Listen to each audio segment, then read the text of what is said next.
Alright, I am going to show you how to turn off the beeping on an Instant Vortex Plus. Very simple to do. See this? Time minus temperature minus. Got to make sure it's off. Okay? Very simple. Hold these two down at the same time until you hear a beep. Did you hear that? Alright, now watch this. Hold on. Let's try this again. See?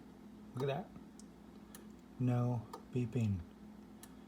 Isn't that awesome? Very simple. Just these two minuses on time and temperature. Hold it down. And that's it. Simple as that.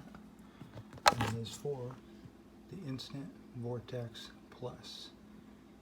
Temperature and time. Hold that down. Boom.